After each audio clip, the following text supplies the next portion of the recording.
Experts at the International Welders Job Fair held at the KICC highlighted concerns over the low pay for welders despite the country exporting skilled labor. Industry leaders are also urging the government to invest in resources for technical, vocational and educational training institutes to better nurture skills and foster growth in the sector. Here's more on what was discussed at the job fair. Who wants to produce parts in India? I checked. As you have seen inside the hall, many people consider themselves as a welder. So that means they know welding, or at least they know the basics. Or I would say they sometimes, unfortunately, don't even know the basics. And that's what I have identified in companies. When I have been to companies, they even don't know how to set the welding machine correctly. So those are the challenges. The challenge is actually the knowledge. It's the biggest challenge, because the knowledge is not existing. Then you have a quality challenge. And when the quality is not met, of course, then it comes to dangerous accidents and all the things, and that needs to be prevented. And therefore, we have a standard. KPC, more than that, and ourselves, we charge how much? 220,000 shillings. That's not cheap. And to be honest with you, a big chunk of that goes to the materials, all right? So if I need welding rods, you need gas, you need steel, all right? Haven't counted Ronnie's remuneration, just the real consumables. It's an expensive business. So we'd like to appeal to the government to assist us. Two things I would like to request the government to assist us on is to assist us with financing of the guys, and more importantly also the youth fund. Your youth fund's core mandate is to help. Apart from helping with entrepreneurship for youth in Kenya, is to help them migrate. And preparations for the Nairobi International Trade Fair set to open on the 29th this month are now complete.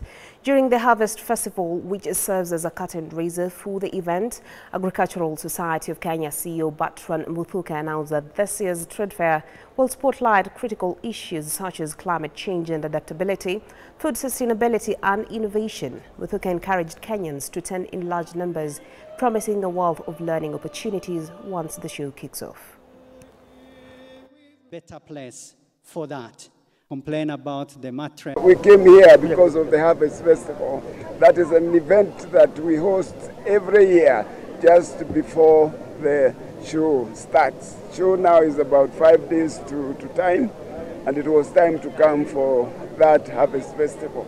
It helps people outside Nairobi through the media and so on and so forth to know that the show is on, and also to contribute to the society as a token of appreciation that the Lord has been so good to us. We were able to do some harvest, that we are able to stock and give some to the society.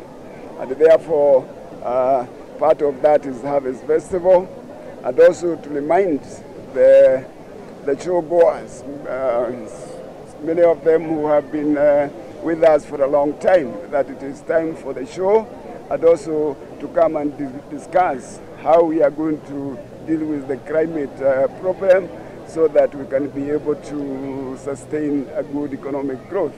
Then we seek to align ourselves with the national government's agenda, and 3 areas that we pick and address adequately at the trade fair would be areas in agriculture, SMEs, as well as the housing sector. How do we play our role in those various sectors? For housing, we have provided space for showcasing affordable housing technologies that we will be able to showcase that. Therefore, we don't just need to wait for the national government to run its ambitious program. As entrepreneurs, as business people, we can go out there and pick those technologies and be able, again, to construct those houses.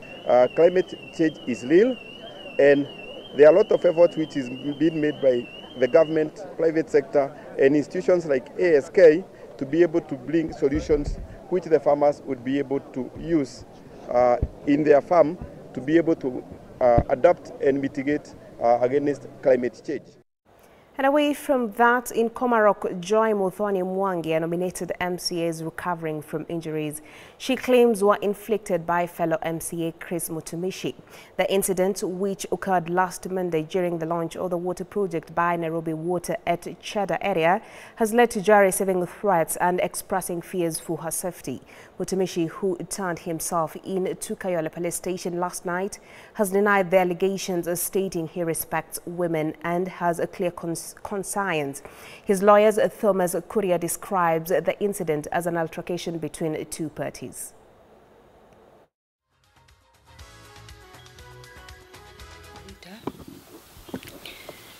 Ambayo MCA wa Komarok, Chris Mtumishi, alinipiga, alinigonga ngumi kutoka pande ya kando.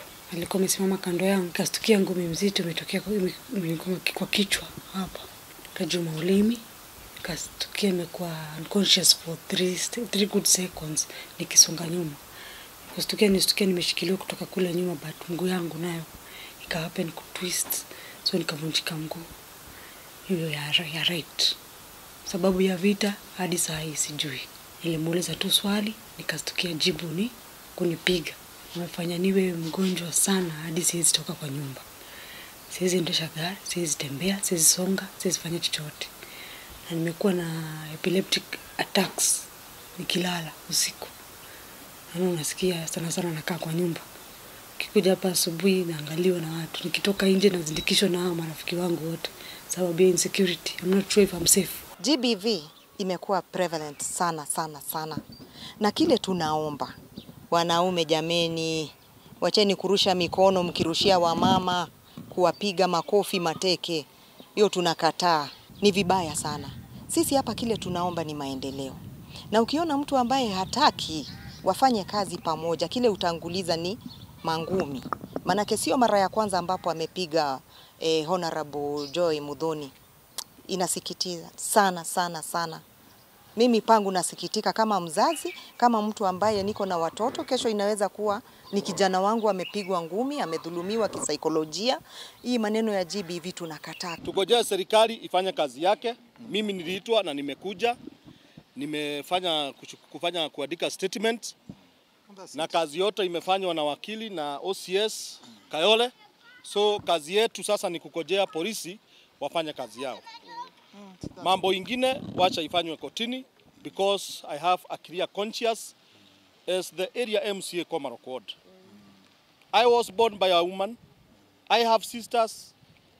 I have women in the church. I have women in the society. I respect women. Watu waache kufanya siasa na mambo ya gender. Hii inaonekana Kenya hii mahali mambo imefika, we will start apologizing for being born as boys. Well, and drama unfolded along Kangundo Road near Coca-Cola Depot today, where one snatcher narrowly escaped death while his accomplice met a fiery end. The two had just snatched a phone from a woman and were pursued by residents who were fed up with the rising crime in the area. The chase ended in tragedy, where one of the suspects was burned alive alongside the stolen motorcycle as frustration grows among locals over ongoing mugging and handbag snatching.